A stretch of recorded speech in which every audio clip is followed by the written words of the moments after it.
Les démocrates veulent la tête de Trump. Aujourd'hui, des auditions publiques ont lieu au Congrès américain dans le cadre de l'enquête visant à destituer le président républicain.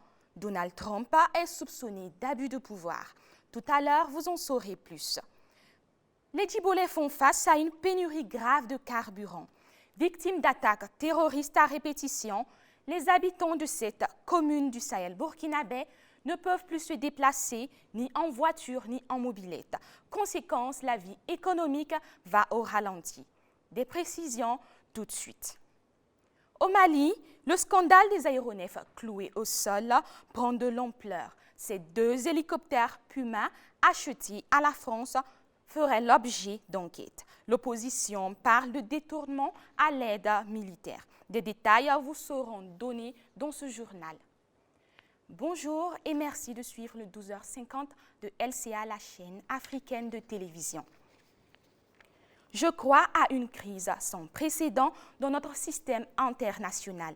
C'est ce que le président français Macron a affirmé hier lors de l'ouverture de la 2e édition du Forum de Paris sur la paix.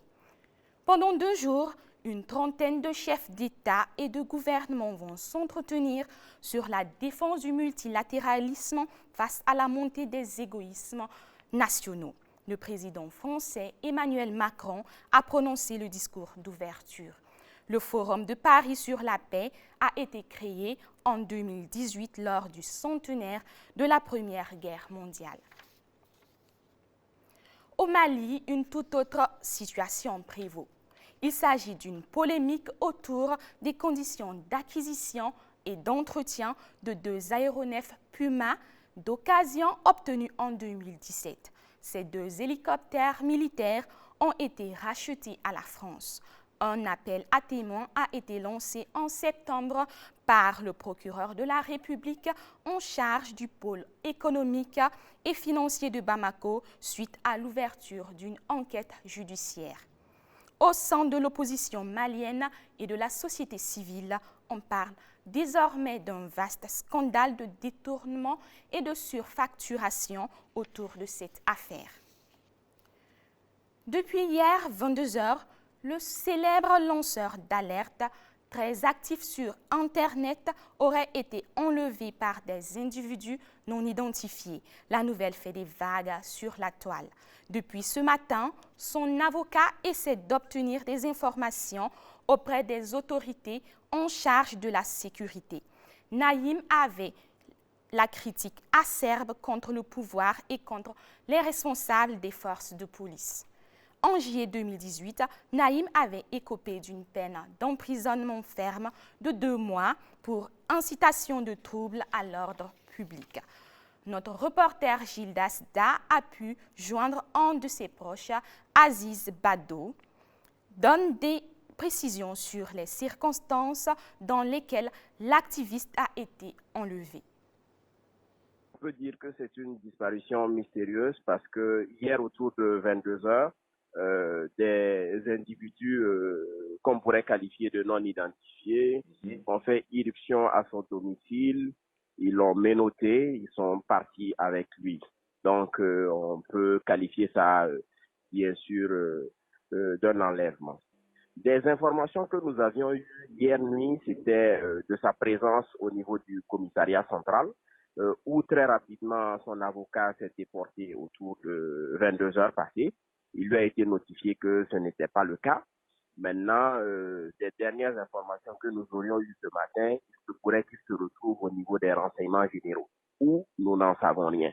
Toujours est-il que jusqu'à présent, il n'y a pas très longtemps, j'étais en contact avec certains de la famille, mais jusqu'à présent, aussi bien au niveau de la famille, aussi bien que son avocat, on n'a pas des informations précises quant au lieu dans lequel il est détenu. Donc, cela nous inquiète et encore, ça nous renforce dans la thèse selon laquelle c'est un kidnapping parce que ça n'a pas suivi les règles. Donc, nous restons toujours à l'écoute quant au lieu où il est détenu. Vous savez que le travail d'alerte que Naïm Touré a toujours fait, bien sûr sans complaisance, c'est-à-dire dénoncer tout ce qui pouvait être malgouvernance, il a toujours été inquiet pour sa sécurité. Et ce n'est pas la première fois qu'il est arrêté, mais si c'est sur des questions d'arrestation, je pense que c'est pas forcément le cas.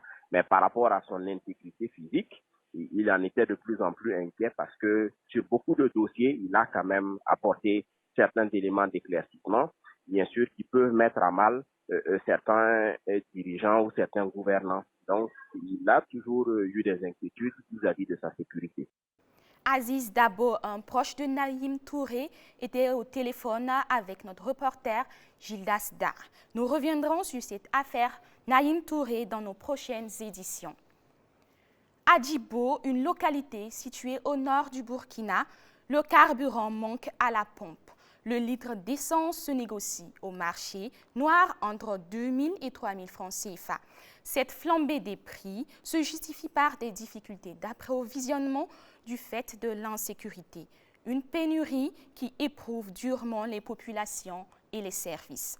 Selon nos informations, un camion citerne qui devait livrer le carburant aux stations d'essence de la ville depuis le 3 novembre n'est pas arrivé à bon port. Le véhicule ravitailleur aurait été enlevé par des individus non identifiés entre Namsiga et Djibo. En attendant que des mesures soient prises pour normaliser la situation, c'est la galère pour les travailleurs. Certains se voient obligés d'abandonner la moto pour aller à pied ou à vélo. 7 milliards de francs CFA sont à mobiliser pour le reste du financement de la mise en œuvre effective de la stratégie nationale de la finance inclusive courant 2019-2020 au Burkina Faso. Hier, à Ouagadougou, les partenaires et des représentants du gouvernement ont procédé à l'ouverture des travaux permettant d'opérationnaliser la stratégie nationale de la finance inclusive. Constantin Sieda, Ahmed Nanima. 7 milliards de francs CFA, c'est la somme dont a besoin le ministère en charge de l'économie et des finances pour la mise en œuvre de la stratégie nationale de la finance inclusive, la SNFI 2019-2023. Pour ce faire, il réunit à Ouagadougou entrepreneurs, partenaires techniques et financiers pour la réalisation de son plan d'action. Ces 7 milliards vont représenter en gros 12,74% donc du manque de financement, pour dire qu'un gros effort a déjà été fourni de la part donc du gouvernement et donc de la part des partenaires qui sont avec nous. Et ce gap devrait essentiellement couvrir des segments qui n'ont pas été véritablement pris en charge. Il s'agit donc d'une couverture donc des risques. Donc la question des garanties, la couverture des risques. Il s'agit aussi de segments qui portent sur la finance digitale et aussi le segment qui porte sur la réglementation et le suivi. Les partenaires sont intéressés par la mise en œuvre effective de la stratégie, déclare Metsi Maketa, présidente de la Troïka des PTF. Vous devez être rassuré dès que par la présence effective des partenaires dans la salle, que les partenaires sont là, sont intéressés par la mise en œuvre effective de cette stratégie et au-delà de l'apport financier que nous espérons que les partenaires vont pouvoir annoncer, on va aussi accompagner la structuration de cet écosystème digital. Budgétisé à plus de 59 milliards de francs CFA, la mise en œuvre de la stratégie nationale de la finance inclusive permettra d'ici à 2023 d'accroître à 75% la proportion de la population adulte burkinabé ayant accès et utilisant des produits et services financiers abordables et adaptés. Global Service Creative veut apporter la qualité et l'excellence dans le secteur des bâtiments et des travaux publics au Burkina. La structure organise pour ce faire la première édition de la Nuit du bâtisseur le 29 février prochain à Ouagadougou. Hier, face aux hommes de médias, le Comité national d'organisation a livré les activités de cet événement. C'est une soirée de gala qui vise aussi à favoriser une saine compétition entre les entreprises de BTP. On en sait davantage avec Benjamin Kwame et Bassirou Sawadogo. La première édition de la Nuit du bâtisseur se tiendra le 29 février prochain à Ouagadougou. C'est un événement qui met en avant les mérites des acteurs œuvrant dans le secteur du bâtiment et des travaux publics BTP. Il s'agit ici de célébrer l'excellence dans toute sa dimension dans ce secteur en proie à une forte évolution et où la concurrence est aussi de mise. Cette nuit est organisée dans un contexte où le secteur du bâtiment et des travaux publics a connu ces dernières années au Burkina Faso une forte évolution favorisée non seulement par l'éclosion de nouvelles compétences issues des écoles et centres de formation, mais aussi par le désir et la volonté de nombreux jeunes à y exercer.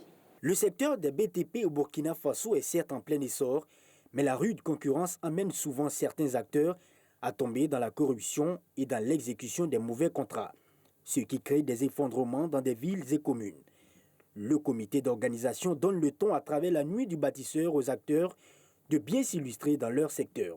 Le secteur attire sans conteste du monde et devient de plus en plus concurrentiel. Cette concurrence n'est pas souvent saine et peut engendrer de nombreuses pratiques, de mauvaises pratiques. Nous avons encore souvenance des effondrements d'édifices à Ouagadougou et dans certaines localités du pays et a engendré des dégâts matériels et même des pertes en vies humaines. 3 catégories sont concernées par cet événement: les acteurs institutionnels, les professionnels du BTP et les partenaires en charge du BTP. Et parlant de partenaires, l'ANERE, l'Agence nationale des énergies renouvelables et de l'efficacité énergétique, apporte son concours à cet événement. Pour l'ANERE, les BTP interviennent aussi dans les énergies renouvelables. Déjà dans la façon de construire le bâtiment, déjà il y a des modèles de construction qui vont permettre que, par exemple, nous n'ayons pas utilisé la lumière à pareil moment. Si c'est bien construit, la salle est naturellement éclairée et nous n'avons pas besoin d'utiliser la lumière. Donc qui dit ne pas utiliser l'électricité parle d'économie d'énergie. Si le bâtiment aussi est bien construit, on n'a pas besoin d'utiliser la climatisation. Vous voyez que nous sommes dans un pays très chaud et il fait très chaud dans les salles fermées, mais il y a des matériaux aujourd'hui qui permettent de pouvoir avoir une certaine fraîcheur à l'intérieur du bâtiment sans forcément utiliser la climatisation, parce que la climatisation consomme énormément. Voilà pourquoi nous pensons que c'est conciliable, les deux, bâtiments et énergie. Plusieurs prix seront décernés à l'occasion, entre autres prix de la meilleure entreprise BTP, de la meilleure entreprise en aménagement hydro-agricole. Il y aura aussi le Grand Prix national de l'agriculture. Les travaux d'amélioration de la rocade sud-est du boulevard des Tansoba à Ouagadougou suit son cours. Malgré quelques difficultés observées à la réalisation de ce tronçon, le bitume commence à prendre forme. Une équipe de notre rédaction a promené sa caméra sur les différents sites pour s'enquérir de l'état d'avancement des travaux. Le constat avec Alain Koulibaly et Constantin Sieda. Le boulevard des Tansoba est en chantier.